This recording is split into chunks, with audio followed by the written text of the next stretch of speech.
the channel where drama sizzles and revenge burns hotter than ever. If you love jaw-dropping twists, bold characters, and stories that keep you guessing till the end, you're in the right place. Subscribe and dive into gripping tales of betrayal, karma, and ultimate payback. Get ready for unforgettable moments and satisfying endings, only on Crazy Pepper. Hit that bell and let the drama begin. At my wife's 40th birthday party, her lover walked in with flowers. She kissed him in front of everyone. "Finally, a real man," she announced. I stood up and handed him an envelope. "Congratulations, she's all yours." He opened it, read it, dropped the flowers, and ran. But let me back up. My name is Daniel Vance, and until 3 months ago, I thought I was living a normal life in Millfield, Ohio. I'm a forensic accountant for the State Insurance Commission, the guy who catches people trying to defraud the system. Ironic, considering what I was about to discover about my own life. Eleanor and I had been married 12 years. She worked in public relations for Millfield General Hospital, organizing charity galas and managing their social media presence. To everyone else, we looked like the perfect middle-class couple. 2-story colonial house, matching SUVs, annual vacations to Florida. The cracks started showing when Eleanor's brother Jake moved back to town. Jake Brennan was at everything I wasn't. 6'3", broad shoulders, the kind of guy who dominated every room he entered. He'd been living in California, allegedly working in tech consulting, though he never seemed to have much money. When he showed up at our door with a single duffel bag and a sob story about a failed startup, Eleanor immediately offered him our guest room. "It's just temporary," she assured me that first night, her hand on my shoulder as Jake sprawled across our couch, beer in hand, remote control claimed like territory. "He just needs to get back on his feet." That was 6 months ago. Jake had opinions about everything, my job, my car, the way I loaded the dishwasher, but mostly he had opinions about Eleanor. "She's wasting her potential with that hospital gig," he'd tell me over dinner as if I wasn't sitting right there. "Eleanor's got real talent. She could be running her own PR firm, making serious money. Instead, she's playing secretary to a bunch of doctors." Eleanor would beam at these pronouncements like Jake was delivering profound wisdom instead of obvious observations. She started staying late at the hospital more often, attending networking events and professional development seminars. She bought new clothes, expensive ones. Started going to a different gym. The first real warning sign came when our friends Mike and Jennifer Chen invited us to their anniversary party. Eleanor spent the entire evening on her phone, texting someone. When Jennifer asked who was so important, Eleanor laughed it off. "Just work stuff, you know how it is." But I had seen the contact name before she could hide it. Marcus. I didn't say anything that night. I should have. 2 weeks later, Eleanor announced she was joining a cancer support group at the hospital. "Cancer support group?" I set down my coffee mug, studying her face. "Eleanor, is there something you need to tell me?" She waved her hand dismissively. No, it's for work. The hospital wants someone from PR to attend, to better understand the patient experience, make our outreach more authentic." It made sense. Eleanor was always taking on extra projects, always trying to prove herself. But something in her tone felt off. Too casual, too rehearsed. The support group meetings were every Tuesday and Thursday evening. Eleanor would come home from these sessions emotionally drained, sometimes crying. When I tried to comfort her, she'd push me away.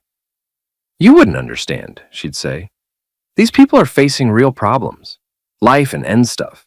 It puts everything in perspective." Jake, naturally, had thoughts about this too. "She's too sensitive for that kind of work," he declared one evening while Eleanor was at another meeting. "All that sadness and fear. It's not healthy for someone like her. She needs to be around positive energy, successful people." "She's helping people," I said. "It's important work." Jake laughed, not a pleasant sound. "Danny boy, you've got to stop thinking so small. Eleanor's got ambition. She's not going to be satisfied playing house with a government paper pusher forever." The way he said paper pusher made my jaw clench. I'd heard that tone before, in my previous life. The dismissive arrogance of someone who'd never done real work, never taken real responsibility for anything. Because here's what Jake didn't know about me. Daniel Vance, the forensic accountant, was a carefully constructed identity. My real background was with a classified intelligence unit called the Auditors. We investigated financial crimes that crossed into national security, money laundering for terrorist organizations, foreign interference in American markets. corporate espionage with international implications. I'd left that world 12 years ago when I married Eleanor, trading adrenaline and danger for stability and normalcy. The auditors had given me a clean background, a legitimate job history, and a promise that my past would stay buried as long as I stayed retired. But old habits die hard. When someone starts setting off my instincts, I pay attention. And Jake Brennan was definitely setting off my instincts. I started with basic research, the kind of thing any concerned brother-in-law might do. Jake's social media presence was oddly sparse for someone his age. His LinkedIn showed a series of short-term consulting gigs with companies I couldn't verify. His credit report, which I accessed through legitimate channels at work, showed unusual patterns, large cash deposits followed by immediate transfers to offshore accounts. Then I dug deeper. Jake's real name was Jacob Marcus Brennan, but he'd been using variations of his middle name for the past 5 years. Marcus Brennan, Mark Brennan, Marcus Cole. Marcus Cole had been married 3 times in the past 8 years. All 3 wives had died within 2 years of marriage. All 3 had been wealthy. All 3 had died of what appeared to be natural causes: cancer, heart failure, complications from diabetes. All 3 had left everything to their grieving husband. The pattern was sophisticated, patient, and absolutely terrifying. Marcus would target women who were already dealing with health issues, gain their trust, marry them quickly, and then help their conditions worsen. Nothing that would show up in a standard autopsy. Nothing that would raise immediate suspicion. But I wasn't conducting a standard investigation. The Tuesday before Eleanor's birthday party, I followed her to her support group meeting.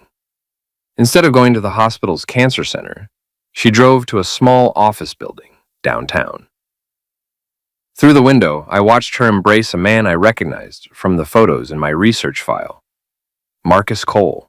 My wife's brother, my wife's lover, my wife's potential butcher. They weren't attending a support group meeting, they were planning. I spent the next week gathering evidence. Financial records showing Eleanor had recently updated her will and life insurance beneficiaries. Medical records indicating she'd been receiving treatments for a condition that didn't exist. And most damning of all, security footage from the office building showing Marcus meeting with 6 other women over the past year. 3 of those women were now dead. So when Marcus walked into Eleanor's birthday party with those roses, when she kissed him and announced he was finally a real man, I was ready. The envelope I handed him contained copies of everything: the death certificates of his previous wives, the financial records, the medical fraud documentation, and a single photograph of him leaving the apartment of his most recent sufferer just hours before she died. But the real kicker was the letter on top, written in my careful handwriting. Marcus, the auditors never forget. You have 24 hours to disappear before this goes to the FBI. Your choice, DV. He read it. His face went white. He dropped the flowers and ran. The party went silent. Eleanor stared at me, confusion and fury warring on her face. Daniel, what the hell? Ladies and gentlemen, I announced to our stunned guests, I'd like to propose a toast to my wife Eleanor, who's about to learn the difference between a real man and a real monster. The aftermath of the birthday party was swift and brutal. Eleanor screamed at me for 2 hours straight, demanding explanations I couldn't give without revealing sources and methods that would expose my real background. Our friends Mike and Jennifer Chen, Bob and Susan Martinez, Tom and Lisa Webb, all left that night convinced I'd suffered some kind of mental breakdown. By morning, Eleanor had packed a bag and moved in with her friend Roxanne Pierce, a local social media influencer who lived for drama. Roxanne immediately began documenting Eleanor's escape from an abusive marriage across all her platforms, painting me as a controlling husband who'd finally snapped. The story spread through Millfield like wildfire. Small towns love a scandal, and this one had everything: a public humiliation, a mysterious brother who'd vanished overnight, and a respected professional apparently losing his mind. My phone buzzed constantly with calls I didn't answer. My supervisor at the Insurance Commission, Patricia Wells, left 3 increasingly concerned voicemails requesting a meeting. My neighbors avoided eye contact when I checked the mail. But I wasn't concerned about social embarrassment. I was concerned about staying alive. Because Marcus Cole hadn't just disappeared, he'd gone underground. And in my experience, when a professional butcher goes underground, he's not running away. He's repositioning. I spent the next 3 days conducting surveillance from my home office, monitoring Eleanor's movements through a combination of social media tracking and old-fashioned observation. She was staying at Roxanne's downtown apartment, still going to work at the hospital, still maintaining the pretense that she'd been the sufferer of my sudden, inexplicable paranoia. What she didn't know was that I'd installed monitoring software on her phone 6 months ago, when I first suspected the affair. Every text message, every call, every GPS location, I had access to all of it. The messages between Eleanor and Marcus had stopped completely after the party. But there were new conversations, with someone identified only as H in her contacts. H, the situation has become complicated. We need to accelerate the timeline. Eleanor, I don't understand. You said Marcus would handle everything. Honey, Marcus is no longer available. There are other assets in play. Eleanor, assets? What are you talking about? I just wanted out of my marriage. H, Mrs. Vance, you entered into an arrangement. That arrangement has obligations. The conversation continued for several exchanges, revealing the horrifying truth. Eleanor hadn't just been having an affair. She'd been recruited into something much larger and more dangerous. The cancer support group was a front. Marcus Cole wasn't just a serial butcher. He was part of an organized network that identified and exploited vulnerable women, using romance and false medical diagnoses to manipulate them into financial arrangements that ultimately led to their ends. Eleanor had been a target, not a co-conspirator, at least not initially. But somewhere along the way, she'd been offered a choice: become a sufferer or become a partner, help them target other women, and she'd get to keep the money and start a new life. She'd chosen partnership. The revelation hit me like a physical blow. The woman I'd married, the woman I'd loved for 12 years, had agreed to help homicide other wives in exchange for her freedom and a cut of the profits. I sat in my darkened office, staring at the messages, trying to reconcile this information with the Eleanor I thought I knew. The Eleanor who cried at animal rescue commercials. The Eleanor who volunteered at the food bank every Christmas. The Eleanor who'd held my hand through my father's funeral and promised we'd face everything together. But people change. Or maybe they just reveal who they really were all along. My phone rang. Patricia Wells, my supervisor. Daniel, we need to talk. My office, tomorrow morning, 9 a.m. Patricia, I can explain. No explanations over the phone. Just be there. She hung up. I knew what that meant. Someone had filed a complaint about my behavior at the party. Probably multiple someones. In a small town like Millfield, a forensic accountant's reputation was everything. If people thought I was unstable, unreliable, prone to public outbursts, I'd lose my job. And without my job, I'd lose my access to the financial databases and investigation tools I needed to track down the rest of this network. But there was a bigger problem. The mysterious H who was coordinating with Eleanor. I had a growing suspicion about their identity. The communication patterns, the careful language, the reference to assets, it all felt familiar. I pulled up my encrypted files from my auditor's days, searching through old case reports and personnel files.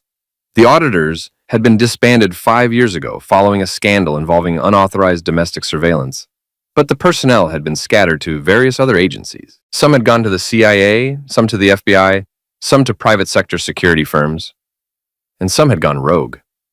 Harrison Webb had been my handler during my last 2 years with the auditors. A brilliant strategist with a talent for psychological manipulation and a complete absence of moral boundaries. He'd been forced out of the agency 6 months before I retired, officially for inappropriate conduct with assets, though the real reasons were classified above my clearance level. If Harrison was running a criminal network using intelligence community methods and resources, it would explain the sophisticated nature of Marcus Cole's operation. It would also explain how they'd found Eleanor, and how they'd known exactly which psychological pressure points to target. But it raised an even more terrifying question. Had they targeted Eleanor because of me? I spent the rest of the night going through old files, looking for connections between Harrison Webb and any of Marcus Cole's previous sufferers. What I found made my blood run cold. Sarah Martinez, Marcus's first wife, had been married to a former NSA analyst before her divorce. Jennifer Walsh, the second wife, had been engaged to a CIA contractor who died in Afghanistan. Rebecca Stone, the third wife, had been the daughter of a retired FBI counterintelligence agent. They weren't just targeting wealthy women. They were targeting women connected to intelligence professionals, women who might have access to classified information, government databases, or professional networks that could be exploited. Eleanor fit the pattern perfectly. Married to a former auditor, working at a hospital with access to medical records and patient information, connected to the local business community through her PR work. They hadn't found Eleanor by accident. They'd been hunting me. The next morning, I drove to the Insurance Commission building in downtown Millfield, a converted bank building that still retained its original marble floors and brass fixtures. Patricia Wells's office was on the third floor overlooking Main Street. Patricia was in her 50s, a career bureaucrat with steel gray hair and the kind of sharp intelligence that made her excellent at her job. She'd hired me 12 years ago based on my manufactured credentials and had never had reason to question my background until now. "Sit down, Daniel." Her voice was carefully neutral. "We have a problem." I sat in the chair across from her desk, maintaining eye contact. "What kind of problem?" "The kind where 3 different people have called this office in the past 2 days, expressing concern about your mental health and professional judgment." She opened a file folder. "Bob Martinez says you publicly humiliated your wife at her birthday party. Jennifer Chen says you've been acting paranoid and erratic for months. Tom Webb says you physically threatened a house guest and made wild accusations about criminal activity." Tom Webb, Harrison's younger brother. I'd forgotten the connection until she said his name. "Patricia, there are things happening that I can't fully explain, but can't explain or won't explain." She leaned forward. "Daniel, you've been with this office for 12 years. You've never had a performance issue, never had a complaint filed against you, never given me any reason to question your judgment. But now suddenly you're having very public confrontations and making accusations about people being criminals with no evidence to support those claims." "There is evidence, if you'll let me show you." "What evidence?" "Because according to Tom Webb, you accused his brother-in-law of being a serial butcher based on nothing more than your own suspicions and internet research." I realized I was trapped. Any evidence I presented would raise questions about how I'd obtained it, which would lead to questions about my real background and capabilities. And if Tom Webb was reporting back to his brother Harrison, then Harrison already knew I was investigating the network. "Patricia, I need you to trust me on this. There are people in danger and—" "No." She closed the file folder. "What I need is for you to take a leave of absence. Get some help. Talk to someone. Figure out what's going on in your personal life and get it sorted out." "A leave of absence?" "Paid leave. 4 weeks. See a counselor, work things out with your wife, and come back ready to do your job professionally." She softened slightly. "Daniel, I'm trying to help you here. There are people calling for your termination. This is the best I can do." I knew arguing would only make things worse. "I understand, thank you." "Good. Clean out your desk today. I'll expect to hear from you in 4 weeks with documentation that you've addressed these issues." I walked back to my office in a daze. 4 weeks of paid leave meant 4 weeks without access to government databases, financial records, and investigation resources. 4 weeks while Eleanor remained connected to a network of butchers who now knew I was onto them. As I packed my personal items into a cardboard box, my phone buzzed with a text from an unknown number. "Mr. Vance, we need to talk. Millfield Park, East Pavilion, 2 p.m. today. Come alone, H." Harrison Webb wanted a meeting. Millfield Park sat on 30 acres of rolling hills overlooking the Tuscarawas River, a remnant of the city's more prosperous past when steel mills and manufacturing plants provided good jobs for working families. Now it was mostly used by joggers, dog walkers, and teenagers looking for secluded places to drink beer. The East Pavilion was a stone structure built in the 1920s, with carved pillars and a red tile roof that had seen better decades. At 2 p.m. on a Wednesday afternoon, it was deserted except for a man in an expensive gray suit sitting on one of the stone benches. Harrison Webb looked exactly like I remembered him. Tall, lean, silver hair, perfectly styled, the kind of man who commanded respect in boardrooms and government offices. He could have been a senator or a corporate CEO. Instead, he was apparently running a network that eliminated women for profit. "Daniel." He stood as I approached, extending his hand as if we were old colleagues meeting for lunch. "You look well. Marriage agrees with you." I ignored the handshake. "What do you want, Harrison?" "Straight to business. I always admired that about you." He gestured to the bench. "Please, sit. We have a lot to discuss." "I'll stand. Suit yourself." He sat back down, crossing his legs casually. "I have to say, I'm impressed by your investigative work. Marcus Cole's background, the financial patterns, the connection between the sufferers. Very thorough. Very professional. Professional enough to put you in prison. Harrison laughed, a genuine sound of amusement. Oh, Daniel. You always were naive about how the world actually works. Do you really think I'd be here, talking to you like this, if I was worried about prison? Then why are you here? Because you've created a problem that needs to be solved. And because despite everything, I have a certain fondness for you. We worked well together in the old days. We worked together catching criminals, not becoming them. Did we? Harrison's expression grew serious. Do you remember the Kozlov operation? The Iranian banker we turned? The Pakistani arms dealer who had that unfortunate accident in Dubai? I remembered.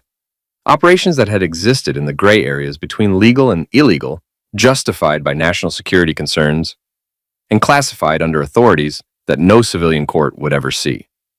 That was different. Was it? We identified targets. We manipulated their personal relationships. We eliminated threats to American interests. The only difference now is that I'm working for myself instead of an ungrateful government that discarded us the moment we became politically inconvenient. The difference is that you're eliminating innocent women. Harrison's face hardened. Innocent? Sarah Martinez was embezzling from her husband's defense contracts. Jennifer Walsh was selling classified information to foreign buyers. Rebecca Stone was running a child exploitation network through her charity foundation. These weren't innocent women, Daniel. They were criminals who happened to be married to men with access to sensitive information. And Eleanor is... He paused, choosing his words carefully. Eleanor is complicated. She's my wife. She's a woman who came to us asking for help eliminating an inconvenient husband so she could start a new life with a substantial insurance payout. Harrison stood, walking to the edge of the pavilion. She approached Marcus at the hospital, Daniel, not the other way around. The words hit me like a punch to the stomach. You're lying. Am I? Check her internet search history from 6 months ago. How to prove spouse is mentally unstable. Grounds for divorce in Ohio. Life insurance payout after spouse self-destruction. She was planning your end long before we ever made contact. I wanted to deny it, to dismiss it as psychological warfare, but the pieces fit too well with what I'd observed. Eleanor's behavior changes, the new clothes and gym membership, the way she'd pushed me away when I tried to comfort her about the support group meetings. Even if that's true, it doesn't justify what you're doing, doesn't it? Harrison turned back to face me.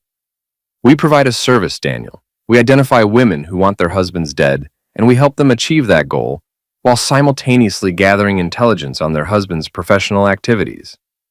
Everyone gets what they want. Except the husbands who end up dead. Husbands who, in most cases, are involved in activities that threaten national security. Your case is unusual because you've been genuinely retired. Most of our targets are still active in various capacities. So this is all about revenge? Getting back at the auditors? This is about survival. When the agency was disbanded, a lot of people lost their careers, their pensions, their futures. The government threw us away like used tissue paper. So we created our own organization, our own funding sources, our own mission parameters. Harrison walked closer, his voice dropping to the conversational tone he'd used during briefings in the old days. Here's what's going to happen, Daniel. You're going to stop investigating. You're going to reconcile with your wife. You're going to resume your normal life and forget this conversation ever happened. And if I don't, then Eleanor's cancer diagnosis becomes real and terminal. The threat was delivered in the same calm, professional tone Harrison had used to discuss eliminating foreign assets. No emotion, no anger, just a statement of operational parameters. You're going to eliminate her anyway. Not necessarily. Eleanor has been useful to us. She has access to hospital records, patient information, social connections throughout the community. She could continue to be useful for years as long as she remains cooperative and her husband doesn't interfere with our operations. What about Marcus? Marcus served his purpose. He's been relocated to a new area of operations. Harrison checked his watch. You have 24 hours to make your decision, Daniel. Reconcile with Eleanor, or watch her die slowly and painfully while you're powerless to help her. He started to walk away, then paused. Oh, and Daniel, your friends the Chens, the Martinezes, the Webbs, they've been very helpful in documenting your recent erratic behavior. It would be unfortunate if something happened to them because of their association with you. After Harrison left, I sat in the pavilion for an hour, staring out at the river and trying to process what I'd learned. Eleanor had approached them first. She'd wanted me dead, not just divorced. The woman I'd loved and trusted for 12 years had been planning my homicide. But Harrison was also a professional liar and manipulator. How much of what he'd told me was true, and how much was designed to isolate me emotionally and psychologically? I needed more information, and I needed allies. My first stop was the Millfield Public Library, where I used their computers to access Eleanor's social media accounts using passwords I'd memorized from watching her type them. Her private messages painted a picture of a woman who'd felt trapped and resentful for years, complaining to friends about my boring job and predictable lifestyle. But there was something else.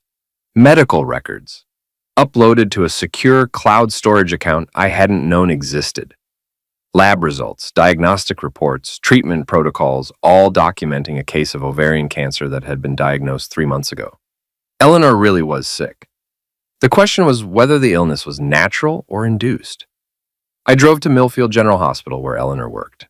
The parking garage was mostly empty at 4 p.m. on a weekday, with most of the day shift having gone home and the evening shift not yet arrived. I found Eleanor's car on the 3rd level, a silver Honda Accord she'd bought 2 years ago.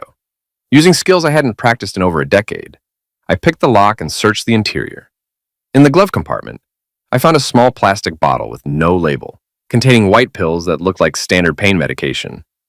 But when I examined them more closely under the parking garage lights, I could see tiny pinprick holes in several of the capsules, evidence that they'd been opened and tampered with. Someone was poisoning Eleanor's medication. The realization changed everything. Harrison's network wasn't just manipulating Eleanor psychologically, they were making her physically sick, creating real symptoms that would support the fake cancer diagnosis. She probably didn't even know she was being poisoned. My phone buzzed with a text from Eleanor's number. "Daniel, we need to talk. Can you meet me at home tonight, 8 p.m.? I stared at the message, trying to determine if Eleanor had sent it herself or if someone else was using her phone. The tone was different from her usual texting style, more formal, less emotional. But it didn't matter. I needed to see her to warn her about what was happening, to try to save what was left of our marriage, and possibly her life. I just had to figure out how to do it without getting both of us eliminated. I arrived at our house at 7:45 p.m., parking across the street and observing the property for 15 minutes before approaching. Eleanor's Honda was in the driveway, but there was also a black SUV with tinted windows parked 2 houses down that hadn't been there when I'd driven past that morning. The front door was unlocked, which immediately set off alarm bells. Eleanor was obsessive about home security, always checking locks twice and setting the alarm system even for short trips to the grocery store. "Eleanor," I called out as I entered the foyer. "In the kitchen," came her voice, but something about the tone was wrong. Too steady, too controlled. I found her sitting at our kitchen table, still wearing her work clothes, a navy blue dress and matching blazer that made her look professional and competent. But her face was pale, and there were dark circles under her eyes that hadn't been there a week ago. "You look terrible," I said, sitting across from her. "Thank you. That's exactly what every woman wants to hear." But there was no heat in her sarcasm, just exhaustion. "Eleanor, we need to talk about what's really happening here. Do we? Because from where I'm sitting, what's happening is that my husband of 12 years has lost his mind and is making wild accusations about people I care about." "People you care about?" I leaned forward. "Eleanor, Marcus Cole isn't who you think he is. He's a professional butcher who's eliminated at least 3 women in the past 5 years. That's insane. Is it? When's the last time you talked to him? When's the last time he answered his phone?" Eleanor's composure cracked slightly. He had to leave town suddenly. "Family emergency." "What family? What emergency?" "I don't know the details. It's not my business. It is your business when you're sleeping with him." The words hung in the air between us like a physical barrier. Eleanor's face flushed, but she didn't deny it. "How long?" I asked quietly. "Daniel." "How long, Eleanor?" 6 months. Her voice was barely above a whisper. "It started 6 months ago. At the cancer support group that doesn't exist." She looked up sharply. "What do you mean, doesn't exist?" "I followed you, Eleanor. That office building downtown? There's no cancer support group there. It's a front for something else entirely." "You followed me?" Her voice rose with genuine anger. You've been spying on your own wife? I've been trying to save your life. I pulled out my phone and showed her the photos I'd taken of the tampered medication. Someone is poisoning you, Eleanor. Those pain pills you've been taking? They've been injected with something that's making you sick. Eleanor stared at the photos, her face going even paler. That's not possible. Look at the evidence. The pinprick holes in the capsules, the fact that your symptoms started right around the time you met Marcus, the convenient cancer diagnosis that requires expensive treatments. Stop. Eleanor stood abruptly, pacing to the kitchen window. Just stop. You're scaring me. Good. You should be scared. Because the people you've gotten involved with don't just eliminate their targets, Eleanor. They eliminate anyone who becomes inconvenient. What people? What are you talking about? I made a decision that would either save our marriage or destroy what was left of it. Eleanor, my real name is Daniel Vance, but my background isn't what you think it is. I used to work for a classified intelligence unit called the Auditors. We investigated financial crimes with national security implications. Eleanor turned from the window, staring at me as if I'd grown a second head. Intelligence unit? Daniel, you're a forensic accountant. That's my cover identity. It's been my cover for 12 years, ever since I retired and married you. But the people who are manipulating you, they know who I really am. They're using you to get to me. Eleanor sat back down heavily. This is insane. You're talking like we're in some kind of spy movie. I wish we were. In movies, the good guys always win. I reached across the table, trying to take her hand, but she pulled away. Eleanor, I know this is hard to believe, but you have to trust me. Your life depends on it. My life depends on it? She laughed bitterly. Daniel, my life fell apart the moment you handed Marcus that envelope at my birthday party. I've lost my friends, my reputation, probably my job. People think I'm married to a lunatic. What people? Everyone. Bob Martinez called me yesterday, asking if I was safe at home. Jennifer Chen wants me to consider a restraining order. Tom Webb offered to help me find a divorce attorney. Tom Webb. Harrison's brother still feeding information back to the network. Eleanor, listen to me very carefully. Tom Webb is not your friend. His brother Harrison is the one running this operation. They've been planning this for months, maybe years. Planning what? My end, and eventually yours. Eleanor stood again, this time moving toward the kitchen door. I can't do this. I can't sit here and listen to these paranoid fantasies. Where are you going? Back to Roxanne's. At least there I don't have to worry about my husband accusing everyone I know of being part of some vast conspiracy. Eleanor, please, just give me one more day to prove what I'm telling you. She paused at the doorway, her back to me. One day to prove that everyone I've trusted for the past 6 months has been lying to me? One day to prove that my husband is actually a secret agent and my lover is a serial butcher? Yes. And if you can't prove it, then I'll sign whatever divorce papers you want, and I'll leave you alone. Eleanor was quiet for a long moment. When she turned back to face me, tears were running down her cheeks. Daniel, I'm dying. The doctors say I have maybe 6 months if the treatment doesn't work. 6 months to figure out what I want to do with whatever time I have left. And instead of supporting me, instead of helping me through this, you're creating these elaborate fantasies about conspiracies and homicide plots. The pain in her voice was real, and it cut through my anger and suspicion like a knife. Whatever else was true, whatever lies she'd been told or choices she'd made, Eleanor was genuinely terrified and genuinely sick. Show me the medical records, I said quietly. What? The cancer diagnosis, the treatment plan, the doctor's reports. Show me the official medical records, and I'll believe you. Eleanor wiped her eyes with the back of her hand. They're confidential. You can show them to your husband. Can I? Because lately it feels like I don't have a husband. I have a stranger who looks like Daniel, but acts like someone I've never met. She was right, and I knew it. The investigation, the surveillance, the suspicion, it had changed me, brought back patterns of behavior from my old life that I'd tried to leave behind. Eleanor, I love you. Whatever's happened between us, whatever mistakes we've both made, I love you and I want to protect you. Then stop trying to protect me from imaginary threats and help me deal with the real ones. What if they're the same thing? Eleanor stared at me for a long moment, then walked back to the table and sat down.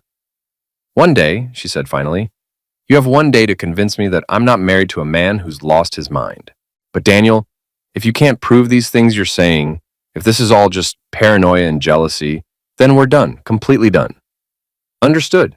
And no more spying on me. No more following me or going through my things or hacking my accounts.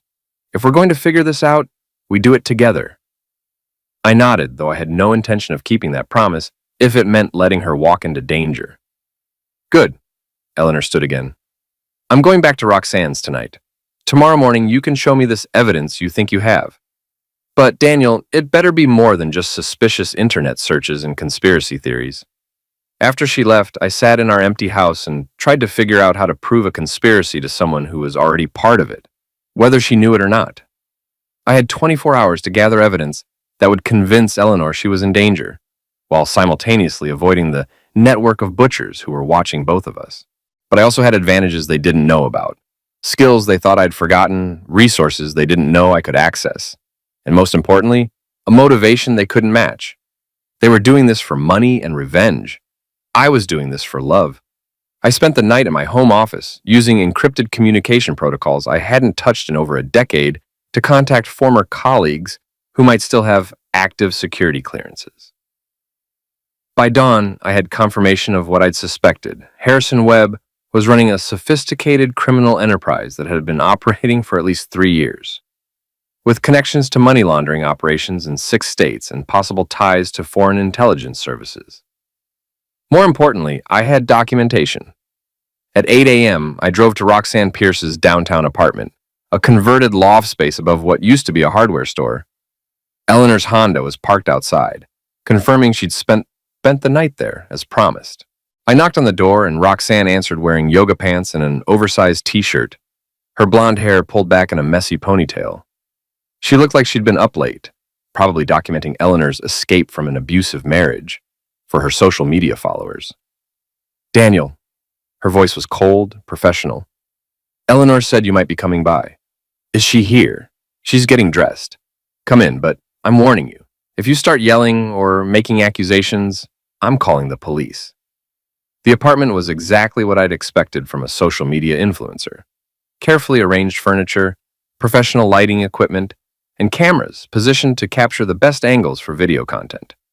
Eleanor emerged from the bedroom wearing jeans and a sweater, looking more rested than she had the night before. You said you had evidence, she said without preamble. I set my laptop on Roxanne's coffee table and opened the files I'd compiled. This is Harrison Webb, former intelligence officer currently running a criminal network that targets women married to men with government security clearances.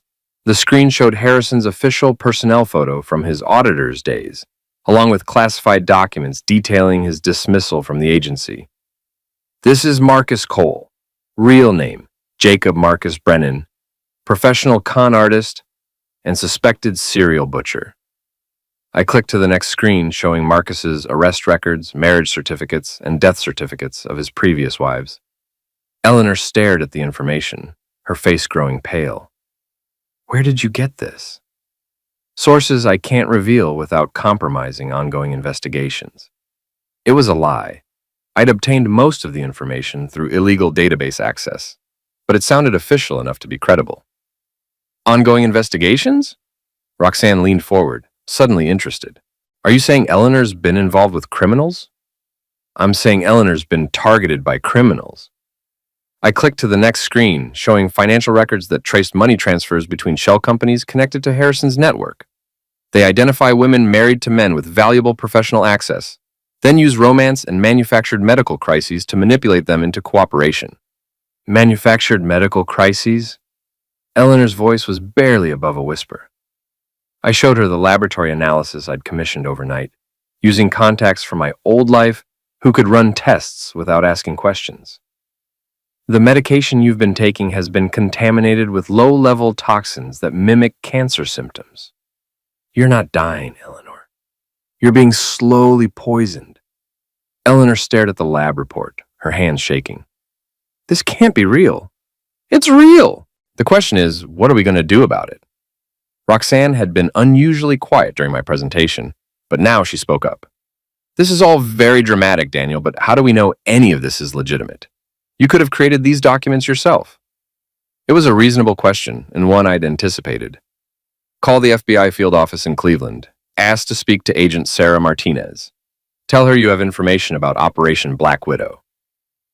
Operation Black Widow was the code name I'd invented for Harrison's network. But I was gambling that the FBI had been tracking similar patterns and would recognize the significance of the information. Eleanor looked up from the lab report. If this is true, if I've really been poisoned, then Marcus was never your lover. He was your executioner. The words hit her like a physical blow. Eleanor doubled over, clutching her stomach, and for a moment I thought she was going to be sick. Then she straightened up, and I saw something in her eyes I hadn't seen in months. Clarity. What do you need me to do? I need you to help me expose the entire network. But Eleanor, once we start this, there's no going back. These people eliminate anyone who threatens their operation. They were going to eliminate me anyway, weren't they? Eventually, yes. Eleanor stood up, walking to the window that overlooked Main Street. How many other women are there? How many other wives are being targeted right now? Based on the financial patterns, probably a dozen active cases across 3 states. And if we don't stop them, they'll all die and their husbands will be blamed for their passings or disappearances. Eleanor turned back to face me. Then we stopped them. Roxanne had been recording our conversation on her phone, which was exactly what I'd hoped she would do. Roxanne, I need you to upload that video to every social media platform you have access to. Make it go viral. Why? Because the best protection we have right now is publicity. If this story spreads fast enough, it becomes too big for Harrison's network to contain through violence. Eleanor walked back to the coffee table and picked up my laptop. Show me everything, every document, every piece of evidence, every connection you found. For the next 2 hours, I walked Eleanor and Roxanne through the entire conspiracy. The financial networks, the sufferer profiles, the methods used to target and manipulate the women, and the ultimate goals of the operation. By the time I finished, Roxanne's video had been viewed over 50,000 times and was being shared across multiple platforms. My phone rang. Agent Sarah Martinez, FBI. Mr. Vance, I understand you have information about a criminal network targeting military and intelligence families. I do. How quickly can you get to Millfield, Ohio? I'm already en route. We've been tracking similar patterns for 18 months, but we haven't had anyone willing to come forward with direct evidence. Well, you do now. Mr. Vance, I need to warn you, if this network is as sophisticated as you're suggesting, coming forward puts you and your wife in immediate danger. We're already in danger. At least this way, we're fighting back. After I hung up, Eleanor sat down next to me on Roxanne's couch. Daniel, I need to tell you something. What? 6 months ago, when I first met Marcus, I was angry at you. Angry at our marriage, angry at my life, angry at feeling trapped and invisible. She took a deep breath. When he started paying attention to me, making me feel special and desired, I wanted to believe it was real, even when part of me knew it was too good to be true. Eleanor, let me finish. When they told me about the cancer, when they said I only had months to live, it felt like permission to do things I'd never done before. To take risks, to be selfish, to prioritize my own happiness for once. You weren't selfish. You were manipulated. I was both. And Daniel, there's something else you need to know. She pulled out her phone and showed me a text conversation I hadn't seen before.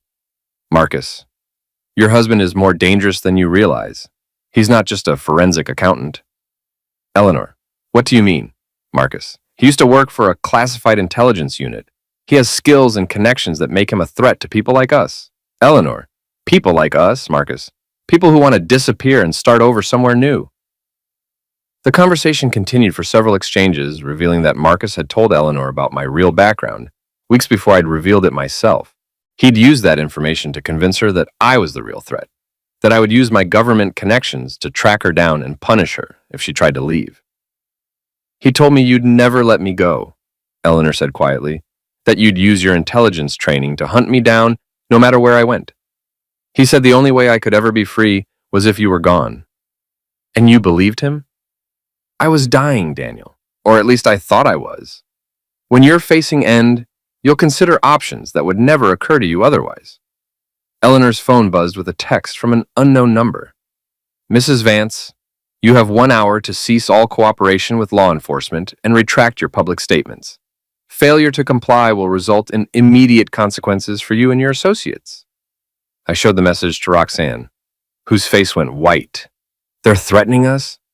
They're desperate, which means we're winning. But even as I said it, I was calculating response times and defensive positions. The FBI was still at least an hour away, and Harrison's network had demonstrated they were willing to use violence when necessary. My phone rang. Harrison Webb. Daniel, you've made a serious mistake. Have I? Because from where I'm sitting, it looks like I've exposed a criminal conspiracy and saved my wife's life. Your wife's life was never in danger until you involved law enforcement. Now, however, the situation has changed. Meaning you have 30 minutes to get Eleanor to a location I'm going to text you, or Roxanne Pierce is going to have a very unfortunate accident while live streaming to her 50,000 followers. The line went dead. A moment later, my phone buzzed with an address. The abandoned Millfield Steel Foundry on the outskirts of town. Eleanor had heard enough of the conversation to understand what was happening. He wants to trade me for Roxanne? He wants to eliminate all the witnesses and make it look like a homicide self-destruction. Jealous husband eliminates wife and her friend, then turns the tool on himself. So what do we do? I looked at Eleanor, then at Roxanne, then at the laptop full of evidence that could destroy Harrison's entire network. We end this. The Millfield Steel Foundry had been abandoned for 15 years, a rusting monument to the town's industrial past. The main building was a cathedral of twisted metal and broken windows, surrounded by smaller structures that had once housed administrative offices and worker facilities. I parked a quarter-mile away and approached on foot, using skills I hadn't practiced since my auditor's days to move silently through the overgrown industrial landscape. Eleanor had wanted to come with me, but I'd convinced her to stay with Roxanne at the police station, where they'd be safe until the FBI arrived. At least, that was the plan. My phone buzzed with a text from Eleanor. Daniel, they took Roxanne. We're both here. I'm sorry. I was walking into a trap, but I'd known that from the beginning. The question was whether I could spring a trap of my own. I found them in the main foundry building, in what used to be the central work area, where molten steel had been poured and shaped. Harrison Webb stood in the center of the space, wearing the same gray suit from our meeting at the park. Eleanor and Roxanne were seated in metal chairs about 20 feet away, their hands zip-tied behind their backs. Marcus Cole stood behind them, very much alive and holding a pistol with the casual competence of someone who'd used weapons professionally. Daniel. Harrison's voice echoed in the cavernous space. Thank you for coming. I was hoping we could resolve this situation without unnecessary violence. Let them go, Harrison. This is between you and me. Is it? Because from my perspective, this is about a criminal network that's been exposed to federal law enforcement, which creates problems for a lot of people. I walked closer, keeping my hands visible, and my movements slow and non-threatening. How many people, Harrison? How big is this thing really? Bigger than you imagine. The women we target, the intelligence we gather, the money we generate, it all feeds into something much larger than a simple homicide-for-hire scheme. Foreign intelligence? Harrison smiled. You always were perceptive. Yes, foreign intelligence. Specifically, a joint operation between Russian SVR and Chinese MSS to identify and exploit vulnerabilities in American intelligence networks. The revelation hit me like a physical blow. This wasn't just about money or revenge. It was about espionage on a massive scale. The women are just cover, I said, understanding flooding through me. The real targets are their husbands. Exactly. We identify intelligence professionals who have access to sensitive information, then use their wives to gain access to their homes, their computers, their professional networks. Sometimes we extract information directly. Sometimes we simply eliminate threats to ongoing operations. And I was a threat. You were retired, Daniel, but you still had contacts, still had access to classified databases, still had the skills to uncover operations like ours. When we learned you were living quietly in Ohio, married to a woman with access to medical records and social networks, you became a priority target. Eleanor spoke up from her chair. You used me. We gave you what you wanted, Marcus said, his voice cold and professional. Freedom from a boring marriage, excitement, the attention of an attractive man who made you feel special. You poisoned me. We gave you a reason to feel special. The cancer diagnosis, the support group, the sense that you were facing something dramatic and meaningful, it was all designed to make you feel like the protagonist of your own story instead of a supporting character in someone else's. The psychological manipulation was sophisticated and cruel, designed to exploit Eleanor's deepest insecurities and desires. But it had also created an opportunity. Eleanor, I said quietly, do you still have your phone? She nodded slightly. Is Roxanne's live stream still active? Roxanne's eyes widened as she understood what I was asking. She nodded toward her phone, which was propped against a piece of machinery about 10 feet away, its camera pointed toward the center of the room. Harrison and Marcus had been so focused on controlling the physical situation that they hadn't noticed they were being broadcast live to thousands of viewers. Harrison, I said, raising my voice slightly, tell me about the Russian connection. How long have you been working for the SVR? Since 6 months after the auditors was disbanded, they approached me through intermediaries, offered me a chance to use my skills for people who actually appreciated them. And the Chinese? Joint operation. The Russians provide the strategic planning, the Chinese provide the funding and technical support. We provide the intelligence and elimination services. Every word was being recorded and broadcast. Even if Harrison eliminated all of us, the evidence would survive. How many American intelligence officers have you eliminated? Directly? Maybe a dozen over the past 3 years. Indirectly, through information we've provided to our foreign contacts? Probably 50 or 60. Marcus shifted nervously. Harrison, maybe we should... Should what? We're past the point of containment, Marcus. The only option now is elimination and extraction. Harrison pulled out his own weapon, a compact pistol that looked military issue. I'm sorry it's come to this, Daniel. I genuinely hoped we could find a way to work together. We could have, 12 years ago, when we were both working for the same country. Countries change, Daniel. Loyalties change. The America we serve doesn't exist anymore. Maybe not, but the people we swore to protect still do. I'd been slowly moving closer during our conversation, using the same techniques I'd learned for approaching hostile subjects in the field. Now I was within 10 feet of Harrison, close enough to make a move if the opportunity presented itself. The opportunity came when Eleanor suddenly screamed. It wasn't a scream of fear or pain. It was a deliberate distraction, timed perfectly to coincide with Marcus turning slightly to look at her. In that split second of divided attention, I launched myself at Harrison. We went down hard on the concrete floor, his pistol skittering away into the darkness.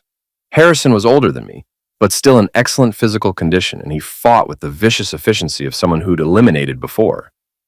But I was fighting for Eleanor's life, and that gave me an edge he couldn't match. The fight lasted maybe 30 seconds. When it was over, Harrison was unconscious, and I was standing over him with his pistol in my hand. Marcus had his weapon pointed at Eleanor's head. Drop it, Daniel. You drop it, Marcus. Or Jacob. Or whatever your real name is. I'll eliminate her. No, you won't. Because if you eliminate her, you lose your only leverage. And if you lose your leverage, I put a bullet in your head and walk away. Marcus's hand was shaking slightly. He was a manipulator and a poisoner, not a gunfighter. Direct confrontation wasn't his strength. Besides, Shannon, I continued, you're being live streamed to about 20,000 people right now. You really want to commit homicide on camera? Marcus glanced toward Roxanne's phone, and in that moment of distraction, Eleanor threw herself sideways off the chair. The zip ties had been loose enough for her to work her hands free, and she'd been waiting for the right moment. Marcus's shot went wide, and mine didn't. He dropped to the ground, clutching his shoulder and screaming. Not a fatal wound, but enough to take him out of the fight permanently. I cut Eleanor and Roxanne free with a knife I found in Harrison's jacket, then called Agent Martinez to report our location. It's over, I told Eleanor as we waited for law enforcement to arrive. Is it? What about the rest of the network? What about the foreign intelligence connections? That's not our problem anymore. We did our part. Eleanor leaned against me, exhaustion and relief evident in every line of her body. Daniel, I'm sorry for everything. For not trusting you, for believing their lies, for you don't have anything to apologize for. They targeted you because of me, manipulated you because of my background. If anyone should apologize, it's me. We both made mistakes. Yeah, but we're both alive to learn from them. Roxanne had retrieved her phone and was documenting the aftermath for her followers, who were apparently going crazy in the comments section. This is going to be the most viral thing I've ever posted. Good, I said. The more people who see this, the harder it will be for anyone else to cover it up. Agent Martinez arrived 20 minutes later with a full tactical team, paramedics, and enough firepower to handle a small war. Harrison was taken into custody after being treated for a concussion. Marcus was transported to the hospital under guard. Over the next 6 hours, Eleanor and I gave detailed statements about everything we'd experienced and witnessed. The evidence we'd gathered, combined with the live-streamed confessions, provided the foundation for what would become the largest counterintelligence investigation in decades. 3 weeks later, I was back at work at the Insurance Commission, though my caseload had been adjusted to focus on international financial crimes. Patricia Wells had quietly arranged for me to receive a commendation for exceptional service to law enforcement, though the details remained classified. Eleanor had been cleared by her doctors, the poisoning had caused no permanent damage, and her recovery was complete.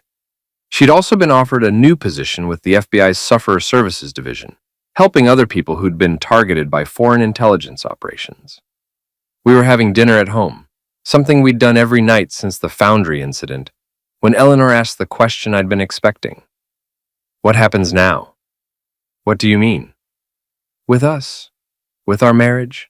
We've been through something that most couples never experience, and I don't know how to process it all. I set down my fork and looked at her across the table.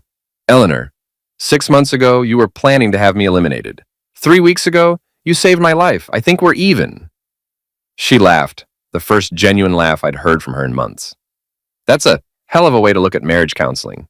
We could try the traditional approach if you prefer. No, I think we've moved past traditional.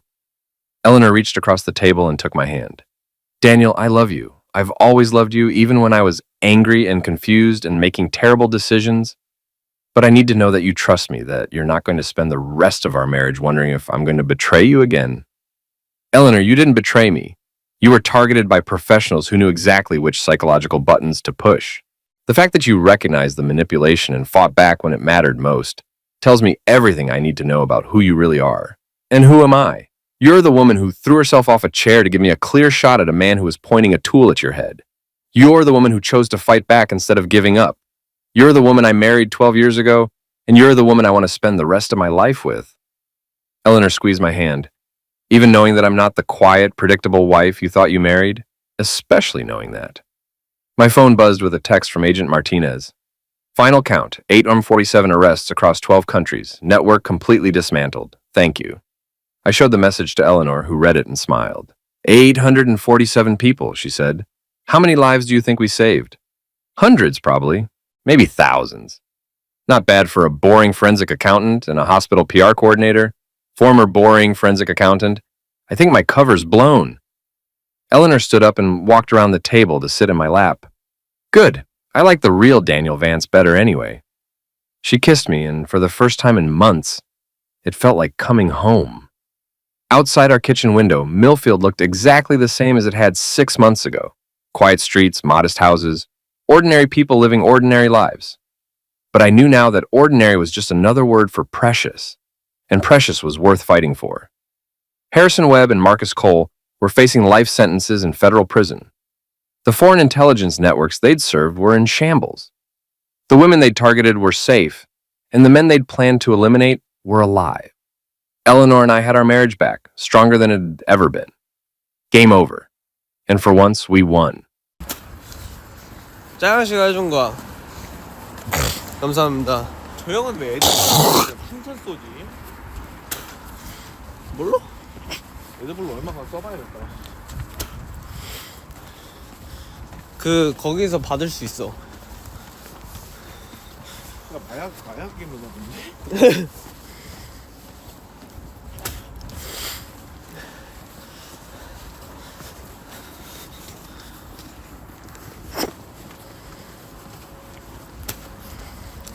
아우씨 10원이잖아 한 개가. 110원? 야 그래도 중계 어디야? 이제 110원은 돈이 나오면 많이 싸줄게. 무슨 돈이요? 알바 말하는 거 아님? 알바비? 일한 25일에 헐 감사합니다.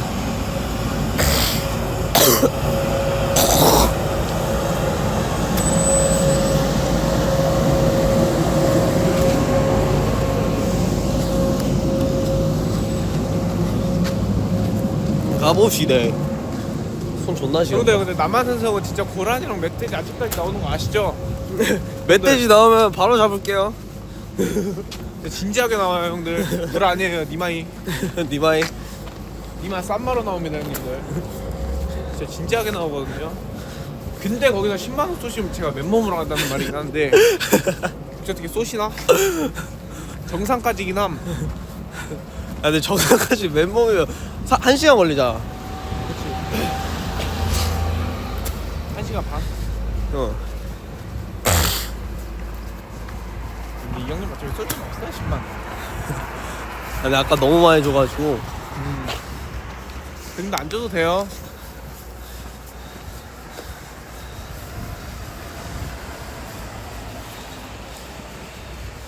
아 아 남한산성 가면 또 노상 갔을 때 그때 생각나는 거 같네. 노상? 그때 경찰 한번 왔었는데. 경찰 왔어? 올라왔어? 어 그 사람도 등산했어 경찰분도? 아니지. 잡으러 갔다가 놓쳤어. 멧돼지로 변신했지. 지랄. 예, 치킨 마요 덮밥씨. 요즘 등산 가거든요. 치킨 마요도 밥 들어왔어? 어. 형님. 지금 청계의 맨몸 등산님. 예. 형님 청계하면 맨몸 등산이긴 함. 남한산성. 메이커 잠바 입었죠? 뭐래? 몰라. 할 말이 없나 봐. 잠바 얘기. 형님 뭐 잠바에서 브랜드예요? 제가 그런가 봐. 추천 한 번씩만 눌러줘요.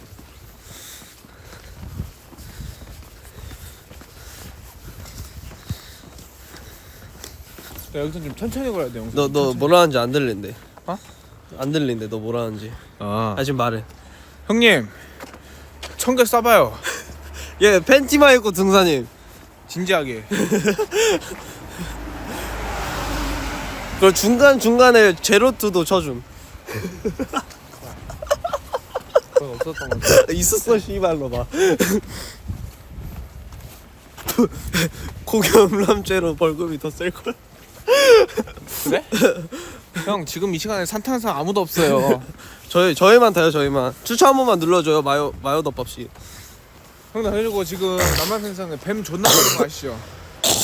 뱀들 자고 있거든요. 500개 쏘면 뱀 땅굴에다가 발 존나 착해요. 그거 플러스 벌집 존나 많거든요. 벌집 제가 손수 뜯어볼게요. 진지하게. 병원비가 더 나오겠다. 병원비가.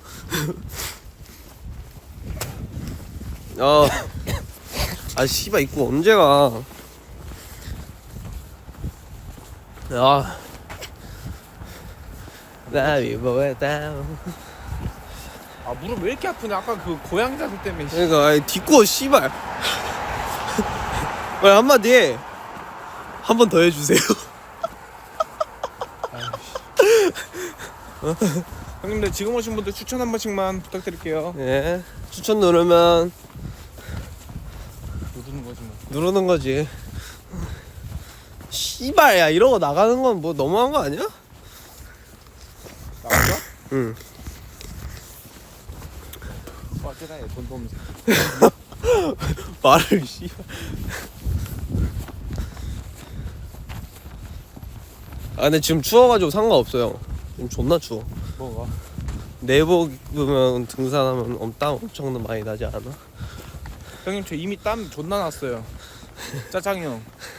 지금 씨발 등이 짜장됐어? 아 재밌어.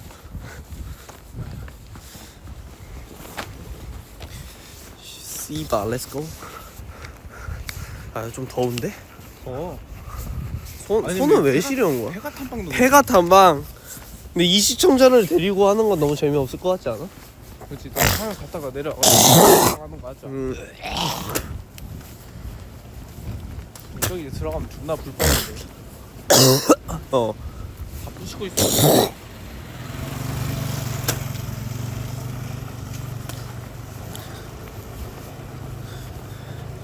존댓말? 뭐래? 아까 반말하라며.